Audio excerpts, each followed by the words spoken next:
मेरे को 10-15 साल से वो जानते थे। तो उन्होंने मुझसे 10 लाख रुपए का चेक लिया एंड एज अ सिक्योरिटी उन्होंने हमको सिक्योरिटी चेक दिया। तो 10 लाख का ब्याज कैसे हो? कितना लाख? 10 लाख का ब्याज 10 लाख लगा दिया आपने? मतलब 10 लाख का टोटल अमाउंट था, सारा अमाउंट उन्होंने रिटर्न नहीं किया, ब्याज का। अरे भाई, ये तो बताओ, सिक्योरिटी के रूप में अगर आप चेक वो है तो उसको हम कैसे निगोशिएबल में मानेंगे? Minus minus. आप लोगों के साथ दिक्कत ये है कि आप अपने जो पूरा जजमेंट को बताना चाहिए कोर्ट को। ये गलत प्रैक्टिस है mister counsel. What is the cut off date according to you? Minus. उन्होंने जो चेक दिया उस चेक में उन्होंने अमाउंट और डेट भर के हमको दे दिया। The respondent has been acquitted for offense under section 138 of जो MPAC matter. ये All of the appellant herein and the respondents herein both were into the business of plywood malas. क्या कभी इसमें थे आप? प्लाईवुड का बिजनेस था। Respondent को कुछ पैसों का रिक्वायरमेंट था। मेरे को 10-15 साल से वो जानते थे। तो उन्होंने मुझसे 10 लाख रुपए का चेक लिया एंड एज अ सिक्योरिटी उन्होंने हमको सिक्योरिटी चेक दिया। तो ये बताओ, सिक्योरिटी है तो को आपने जो लोन दिया था, तो लोन का विभिन्न देनकों में राशि अदा की प्रस्तुत सारी, ये तो आप लोग तो उसकी ये फाइंडिंग को कोर्ट ने जो लिखा है पैराग्राफ 18 में, मालूम। है ना? अभियुक्त ने परिवादी को उक्त ऋण राशि प्राप्त किए जाने के पश्चात विभिन्न दिनांकों में विभिन्न राशियां अदा की। प्रस्तुत प्रकरण में परिवादी का यह कथन किया है कि अभियुक्त द्वारा ऋण राशि प्राप्त किए जाने पर जो रकम अदा की गई वो अभियुक्त द्वारा ले ली गई रकम से ब्याज की रकम है, न कि मूलधन की राशि है। वहीं अभियुक्त का बचाव है कि उसने जो राशि परिवादी को अदा की है, वह मूलधन की राशि है, न कि ब्याज की राशि।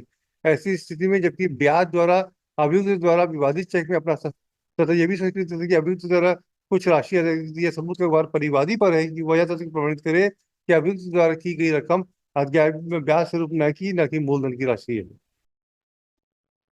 तो 10 लाख का ब्याज कैसे हो? कितना लाख? 10 लाख का ब्याज 10 लाख लगा दिया आपने? मतलब 10 लाख का टोटल अमाउंट था, सारा अमाउंट उन्होंने रिटर्न नहीं किया, ब्याज करके 45,000 करके around as per the judgement and as per the record 4 lakh कुछ अमाउंट उन्होंने दिया है which with the complainant has. तो 10 लाख पे ब्याज 14 लाख, 4 लाख ब्याज के किस रेट से लगा दिए भाई? एंड एंड यही डिस्प्यूट वहां पर रहा कि वो जो अमाउंट। हाँ, बिल्कुल ठीक आ रहा है डिस्प्यूट। आप सिविल सूट जाते हैं। बट बट मान लो द अमाउंट, वो जो the respondent has admitted the fact कि उन्होंने पैसे लिए हैं और पैसे लेके वो एज अ सिक्योरिटी उन्होंने चेक भी दिया है। तो सिक्योरिटी है, जब आप बार बार खुद ही कह रहे हो, तो सिक्योरिटी बट के लिए मिस्टर बट वो काउंसिल। बट वो amount it was not paid for many years and even after उनसे मांगने के बाद में भी उन्होंने पे नहीं किया, इसीलिए फिर मिस्टर सब्सिक्वेंटली काउंसिल, ये तो बताओ केस सीओ वाज लॉन्च। अरे भाई, ये तो बताओ, सिक्योरिटी के रूप में अगर आप चेक वो है तो उसको हम कैसे निगोशिएबल में मानेंगे? Minus it is a settle law minus settle letter कुछ नहीं ला। if a check has been issued as a security check वो कहाँ से होगा? हाँ, after the advancement of the loan, if a check has been issued as a security check, then that check will attract under the offense under section 138 of कही जैसा NI कौन Act सा भी है?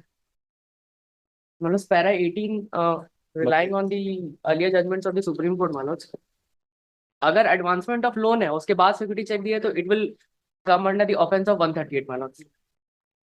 एक मिनट, आपका एग्रीमेंट दिखाइए तो जरा। Manoj एग्रीमेंट नहीं है Manoj। हाँ, फिर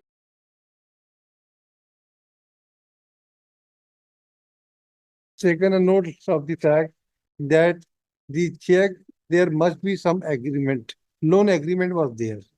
And after the cut-off date of the loan agreement, if the amount is not payable, then the check presented by the borrower, the check given by the borrower as security can be presentable before the trial court, and provisions of section 138 for encashment of before the bank, and thus provisions of 138 will be applicable.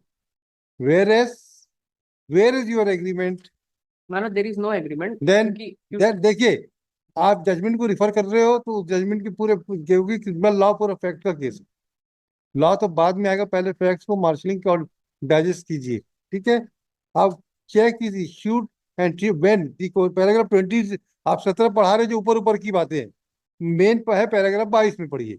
मालूम। आप लोगों के साथ दिक्कत ये है कि आप अपने जो पूरा जजमेंट को बताना चाहिए कोर्ट को। ये गलत प्रैक्टिस है मिस्टर काउंसिल। मतलब I was relying on paragraph 22 पढ़िए। when a check is issued and is treated as security towards repayment of an amount with a time period being stipulated for repayment, that all that it it ensures. ensures is that such check is issued as security cannot be presented prior to the loan or the installment maturing for repayment towards which such check is issued as security. हाँ हाँ, further the would have the option of repaying the loan. जब तक उसे cut off date है, उस cut off date तक तो आपको उसको यूज नहीं करेंगे, वो that will be treated as COT, and after that it will be treated as Security check. No, after the cut off date it will be treated as check, क्योंकि he has not able to fail to pay the payment, repayment the loan. Now in your case what is the cut off date according to you? मतलब उन्होंने जो check दिया उस check में उन्होंने amount और date भर के हमको दे दिया. वो how can you presume that the cut off date is being given? Because उन्होंने रिवर्ट नहीं किया ना, मतलब No. एक्सेप्ट किया. No. तो बैंक स्टेटमेंट में आपका क्या क्या बयान हुआ है जरा बताइए. आपकी देखिए, क्योंकि एक एग्रीमेंट की कोई डेट होना चाहिए थी मतलब कि इस तारीख तक फलाना, जैसे एक पिछले केस में आया था वो मनीष ठाकुर के केस को ना एडमिट कर लेना, जो हमने अभी बढ़ा दिया था ना.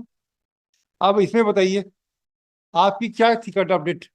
चलिए, कोई म्यूचुअल एग्रीमेंट था, म्यूचुअल रिटर्न में नहीं है, whether any cut off date पास आपके एविडेंस में आया क्या कि इस तारीख को तक हम पेमेंट करने के लिए हम लोगों ने आपस में तय किया था?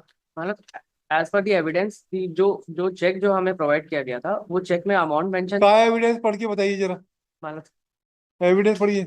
उन्होंने एडमिट किया है कि वो जो एविडेंस पढ़िए ना भाई, आपके जो कह रहे हैं उसमें एविडेंस पढ़ के बताओ तो सही हमको. मतलब पैरा 3 में उन्होंने पर्टिकुलरली डेट नहीं मेंशन किया है, बट उन्होंने बोला है कि एज अ सिक्योरिटी हमने उनको प्रोवाइड किया है. सिक्योरिटी का तो खत्म ही हो गया, लग नहीं रहा आपके केस में एकदम. इवन इफ द सिक्योरिटी, मतलब I will address on the issue कि अगर एग्रीमेंट नहीं है then also whether security can be Yes. Attracted and the case can be made out. Yes, बताइए. I will address on this issue in the next week, मतलब इसको next week में मैं इसको address कर दूंगा. If the agreement is not available, then also you can. Yes, sir, you are right. Counsel for the applicant would submit that he may be given 2 weeks time to make submission whether